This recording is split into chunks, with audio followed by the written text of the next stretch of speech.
नाविन्य आणि विश्वास यांचा सुरेख संगम म्हणजेच Dhanlaxmi jewellers, Pandurang Tukaram उत्पादपत, Pandharpur.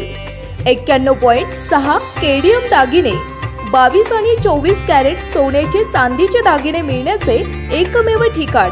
Proprietor Jaysing Apparao Sardar. Mobile number 9890 25 97 74. एक वेळ अवश्य भेट द्या.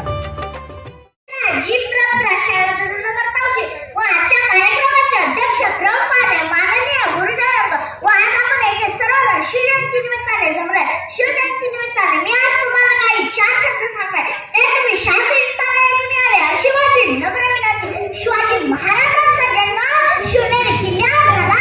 शिवनेरी किल्ल्यावर झाला. शिवाजी महाराजांच्या आईचे नाव जिजाबाई, वडिलांचे नाव शहाजी राजे होते. शहाजी राजे होते. जिजाबाईंनी शिवरायांना घडवले, तसेच जिजाबाई शिवरायांना रामाच्या, कृष्णाच्या, भीमाच्या अशा अनेक वीरांच्या गोष्टी सांगत असे. शिवरायांना आपण त्यांच्यासारखं शूर, वीर, धाडसी, पराक्रमी बनाव. शिवरायांनी स्वराज्य स्थापनेचे स्वप्न पाहिले. वीर तिचा मुलगा धन्य ती माई, वीर तिचा मुलगा धन्य ती माई. नाव दिले जिजाऊची शिवरायांची आई, नाव दिले जिजाऊची शिवरायांची आई, ती शिवरायांची आई. शिवरायांनी अनेक लढाई केल्या, किल्ला जिंकलाय आणि चहा खूप चिला. त्याने दरबारात एक नाही गाजलेला राजा दरबारात जातीने उतरला होता. दरबाराचा कारभार बघणारी बडी साहेबीन आली होती. तिने दरबारात खटाक सवाल केला, बताओ कौन तयार शिवाजी को पकड़ के लाने को, शिवाजी को पकड़ के लाने को. सगळ्या दरबारात शांतता बसली. जो तो आपल्या खुर्चीवर एकमेकांकडे पाहत राहिला. कोण दाखवणार शिवाजी महाराजांना पकडून आणायची हिंमत. त्यातीलच एक विजापुरातील निफाड त्याचा नाव होतं. त्याचा अफजल खान. तो लोकमद्राम करीत पुढे आला. तो म्हणाला, शिवाजी कुठला शिवाजी, शिवाजी कुठला शिवाजी. मी त्याला जिवंत काय करतो. तसा न सापडला तर त्याला ठार मारून दरबारात आणतो. असं म्हणाला. दरबारात आनंद झाला. अफजल खान निघाला. सोबत प्रचंड सैन्य घेतली. सैन्याला लागणारे सामान, तोफा, तलवार अशा अनेक वस्तू घेतल्या. खान निघाला. विजापुरा लांडून अनेक लांडून तो आला. शिवराय आता रायगडावर होते. शिवरायांना ही गोष्ट कळली. सराच्या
आणायचं तरी कसं, आणायचं तरी कसं.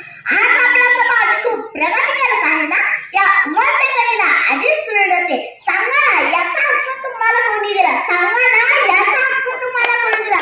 ती गर्भाची मुलगी आईला म्हणते, ए आई मला मारू नको ग, मी मोठ्या बहिणीचे जुने कपडे घालून मोठी आहे, मी शिळ्या भाकरी खाऊन राहील.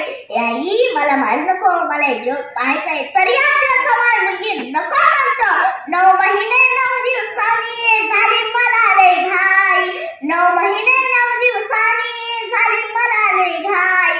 वंशाच्या द्या पायी नको पंथी इजू आई, वंशाच्या द्या पायी नको पंथी इजू आई. मुलग्यासाठी मुलगा हे देवाचं एक वरदान असतं, मुलग्यासाठी मुलगा हे देवाचं एक वरदान असतं. ते सांभाळणं आपलं कर्तव्य, ते सांभाळणं आपलं कर्तव्य. महत्त्व आहे मुलीला की मुलाला, महत्त्व आहे मुलीला की मुलाला. खऱ्याच्या तो झगडत त्यांच्या भविष्याला, खऱ्याच्या तो झगडत त्यांच्या भविष्याला. जर आपल्या समाजात मुलगी जास्त शिकली तर समाजाचं काय शिकून बसली, डोक्यापासून बिराट. आणि तीच मुलगी कमी शिकली तर समाज म्हणतो पोरगी वाया गेली. आणि जर घरच्यांनी मुलीचं लवकर लग्न केलं तर म्हणतात काय तर लफड आहे, आणि उशीर लग्न केलं म्हणतात तर पोरीतच काय तर फड आहे. आणि मुलीने जास्त भाषण केली नंतर किती नोकरी करते, आणि मुलीने कमी भाषण केली तर म्हणतात आजच्या काळात तिच्या सगळ्याची दमक नाही. मग सांगणारा या 2 जगात, मग सांगणारा या 2 जगात मुलीने सांगायचं तरी कसं, मुलीने मारायचं तरी कसं.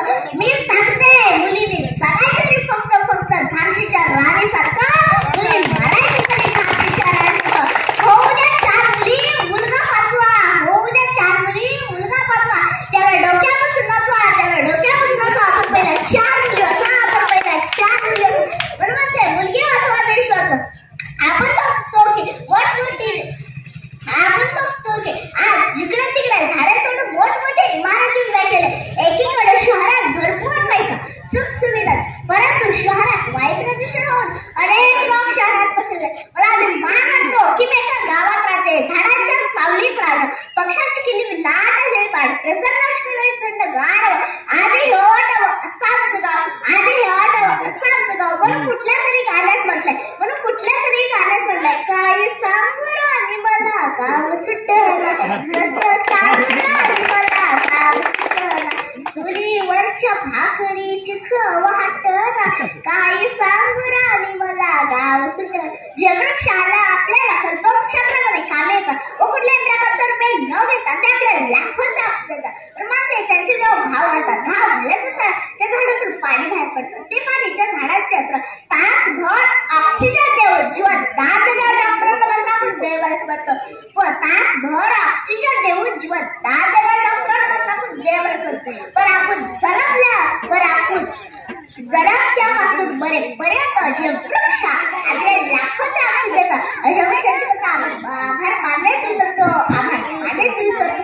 तुम्हाला माहित आहे का, एक वृक्ष 50 वर्ष 35 लाखाचे वायू प्रदूषण वाचवतो, 15 लाखाचे ऑक्सिजन उत्पादन करतो, महिन्याला 3 किलो कार्बनचा नाश करतो व ऊन थांबवतो. तसेच एक वृक्ष बालपणीच्या बांगडूवाड्यापासून म्हातारपणीच्या गाठीपर्यंत जाते. जशा आई मुलं जन्म देते, वाढवते, तसंच आपण वृक्षाला वृक्ष संवर्धन केलं पाहिजे. वृक्ष संवर्धन ही काळाची गरज आहे. शिवजयंती निमित्ताने आपण एक तरी झाड लावले पाहिजे.